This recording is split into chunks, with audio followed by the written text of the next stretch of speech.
It was a bit awkward at the next Greenhouse and Garden Society. I tried to give Simon an encouraging smile, but he kept avoiding my eye contact. Even so, I could tell he was watching me when he thought I wasn't looking. Well, as always, I positioned myself a few rows behind Simon, transfixed by his shiny, bald pate. But this time, as I sat through flowering shrubs for shady borders, I mused as to where I might like to plant a large ornamental holly bush.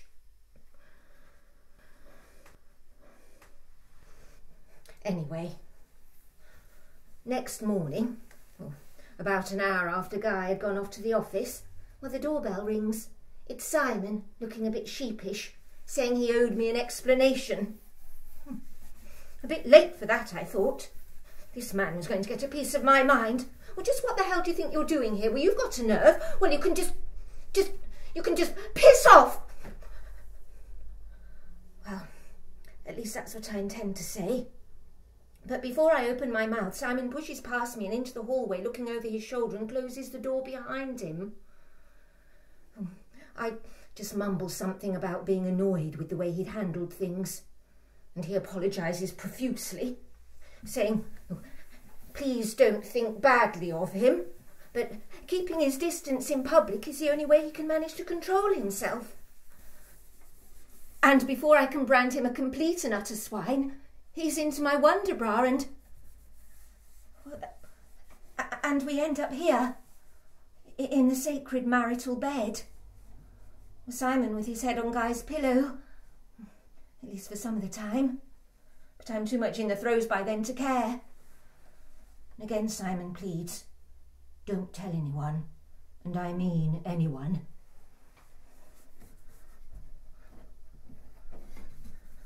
Well, then Simon asks, do I have a vibrator? Turns him on, apparently. Obviously thinks it's a spectator sport. Well, I decide to stand my ground, and I tell him, well, I don't need one, because actually that is what I expect from a man. I didn't sign up for a relationship with a turbocharged toothbrush.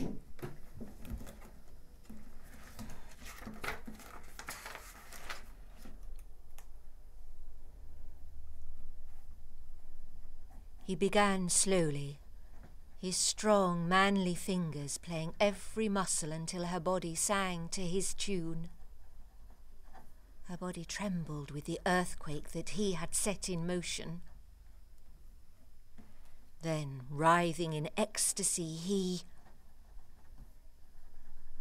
But not until she had...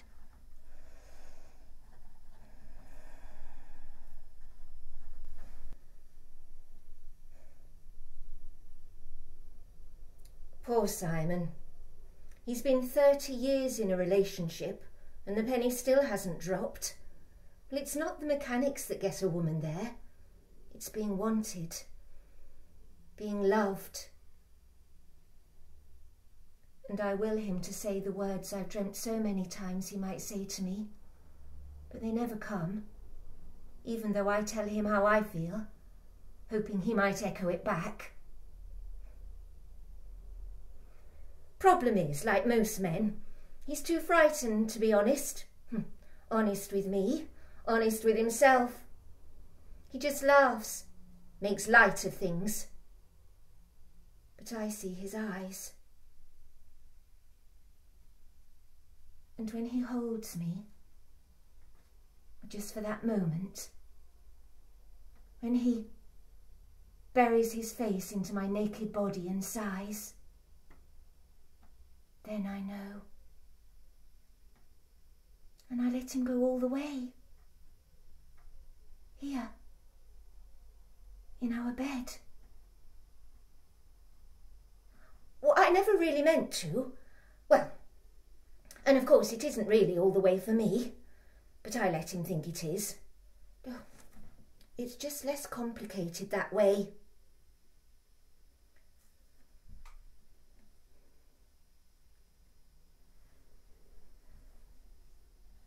As he brushed against her, 1,000 volts charged through her body. Can nipples really be as big as saucers? Poor Barbara. They've only given her 6 weeks. Well, how long have any of us got left?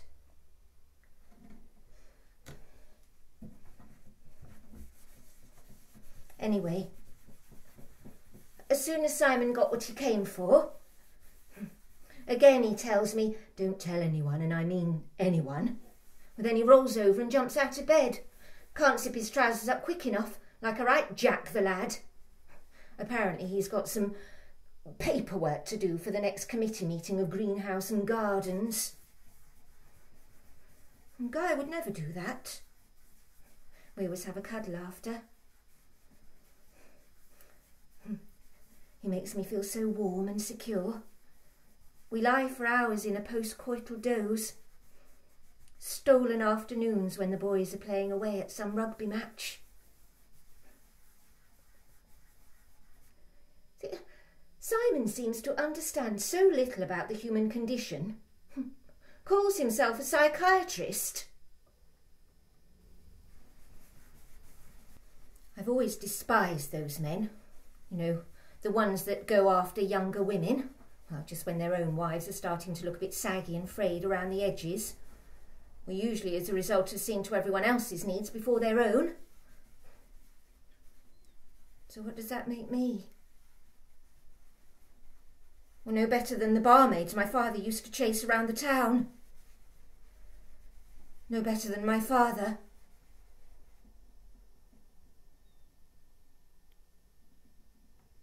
Do you know what it feels like?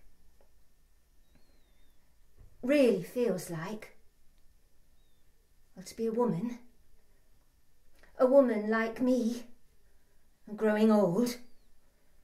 Decaying so quickly every day.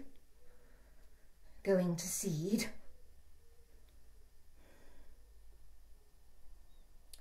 And then some man comes along. Finds her attractive. Responds to her. Wants to make love to her. Well, not just because she's there, or because they haven't for a while, or it's a bank holiday, but because he leaves her in no doubt about how exhilarated she makes him feel. And Simon did make the first move. Well, apparently women of my age can't help it. No, it's well recognised that the female sex drive goes into orbit leading up to the menopause. Nature's last chance saloon at childbearing. I read it in a magazine at the doctor's last week, while I was waiting to have my blood tests. Even having an affair is driven by our primeval urges. We really have little choice.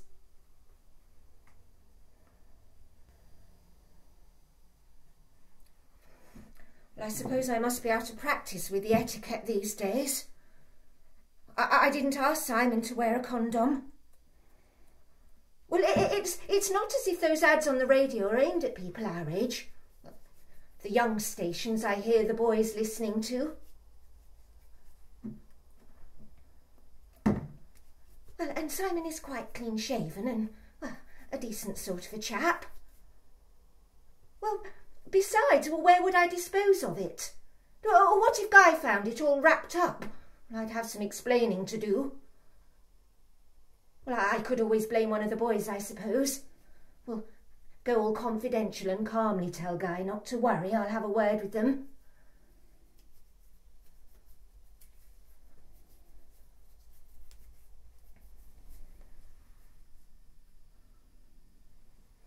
Guy doesn't deserve this. Well, he works so hard for his family, and he trusts me. I would never in a million years think I could do this to him. Well, he doesn't know, does he? So what does it matter? Well, and for all I know, he might be doing exactly the same to me. Well, all those late nights he keeps. I'll bet when we make love he thinks about that redhead in marketing. Well, I bet he never even thought anyone could fancy me.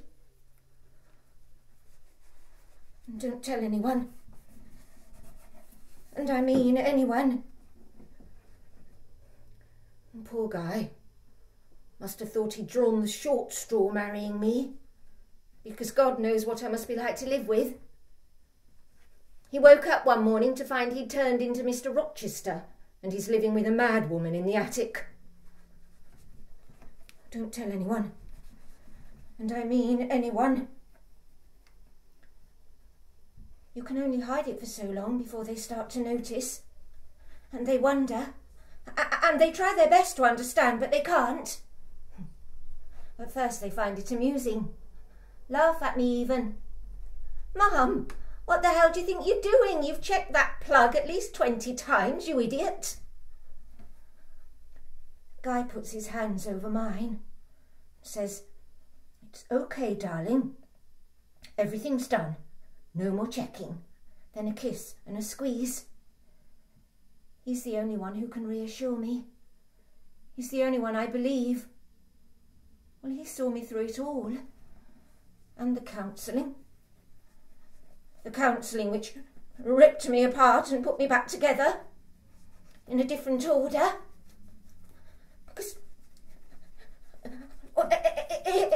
if it's not the plugs, it's the constant vacuuming and wiping round the pedal bin behind the telly, under the settee cushions, and wash my hands. Round the pedal bin behind the telly, under the settee cushions, wash my hands, check the front doors locked and the windows, then wash my hands, make sure the cooker's switched off at the wall, then wash my hands before going out to the shops.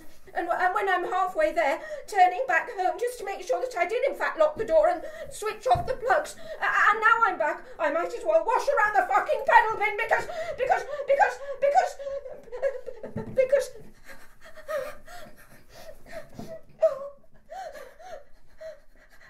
and then give my hands a bloody good wash with soap, lots of it, rinses, soap, rinse, soap, until red hot water comes out of the taps, go over my hands, scalding, because this must be what I deserve!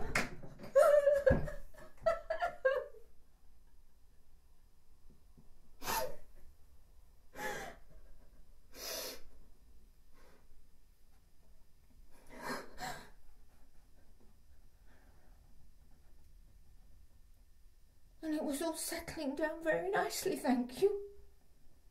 Until... Don't tell anyone.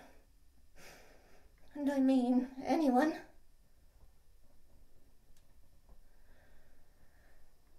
Because that's how Guy and the boys see me, you see.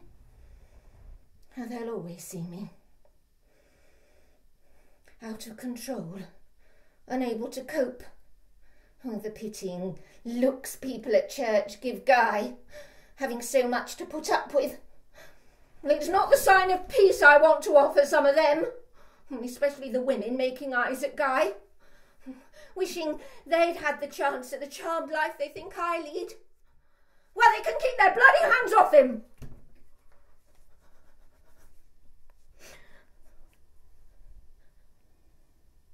But it's not like that with Simon. Oh, I know. I'm not free. Neither is he. Besides, I couldn't leave Guy. I just couldn't. Well, otherwise, what have all these years been for, all these years together? Well, and then there's the boys. There's other boys' parents that get divorced, not theirs. And I don't even want to think about Guy dying. And he's my soulmate. In fact, I never want to think of a single day of my life without him. And I do love him. But I need them both. Want them both.